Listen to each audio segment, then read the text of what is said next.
Het heet The Impossible Dream omdat Pieter op het idee kwam om het liedje The Impossible Dream uit de musical De Man van La Mancha te gaan zingen. En wij wisten meteen dat is de titel, want de deelnemers hebben veel gesproken over wat ze hadden willen bereiken in hun leven, waar ze nog naar verlangen, waar ze op hopen, waar ze van dromen. En dat werd dus automatisch het thema. De droom die ik nooit zou willen opgeven is eigenlijk dit te doen. En zolang ik dat kan doen, zal ik het ook blijven doen.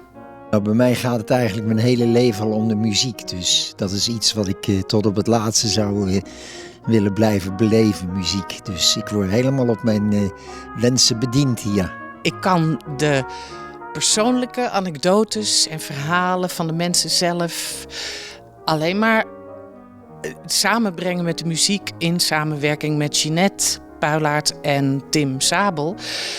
Want dat zijn echt composities. Wij maken samen composities. Het is een hele ervaring voor me geweest. En nog, hoe korter bij het komt, hoe nerveuzer ik ben.